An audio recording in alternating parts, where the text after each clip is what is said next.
শায়েখ আহমদুল্লাহ সুন্নাহ ফাউন্ডেশন থেকে অল বাংলাদেশ শুধু নয়, পৃথিবীর বিভিন্ন প্রান্তরে তিনি বিভিন্ন রকম সহযোগিতা করে যাচ্ছেন, জনকল্যাণমূলক কাজ করে যাচ্ছেন।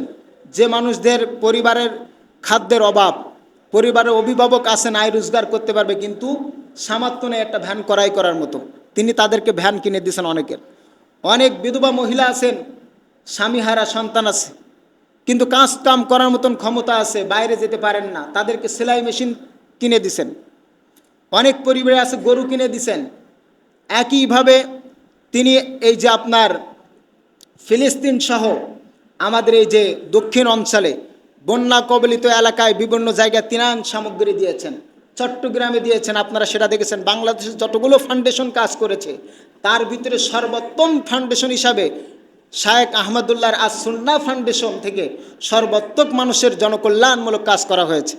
কিন্তু দেখা যায় এখন সেই ফাউন্ডেশনের বিরুদ্ধে কথা বলা হচ্ছে, কথা বলেন ঠিক কিনা? কারণ এই ভালো কাজগুলো এক শ্রেণীর মানুষদের সহ্য হয় না, তারা মনে করে এখান থেকে টাকা পয়সা মেরে খাচ্ছেন। নাউজুবিল্লাহি মিন যালিক।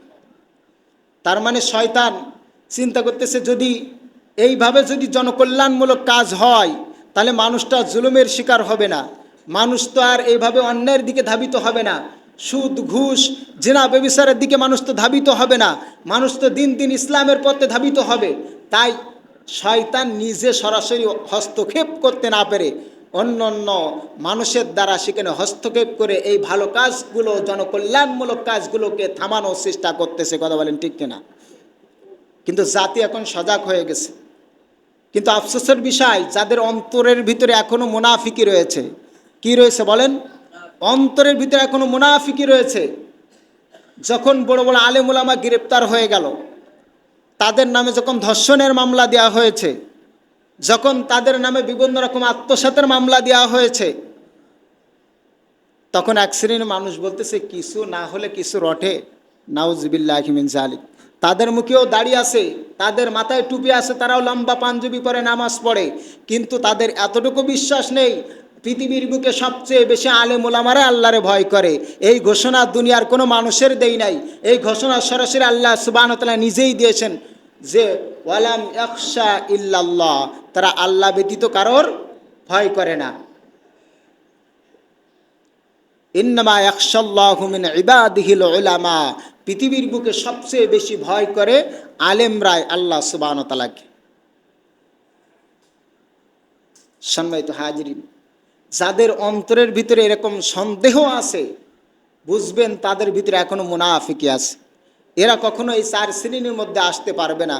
তাহলে এক নাম্বার হলো নবীগণ, যারা আল্লাহ তাআলার তরফ থেকে সিলেক্টেড হয়, তাদেরকে সিলেকশন দুনিয়ার থেকে করা যায় না, তাদেরকে ভোটাভোটের মাধ্যমে কোনো নবী তৈরি করা যায় না। কথা বলেন ঠিক কিনা? দুই নাম্বার হলো সিদ্দিকিন। দুই নাম্বার কি? সিদ্দিকিন। তাদেরকেই বলা হয় যারা ইসলামের বিধিবিধানগুলোকে সাংঘাতিক সন্দেহমুক্ত মেনে নেওয়ার নামই হলো সিদ্দিকিন।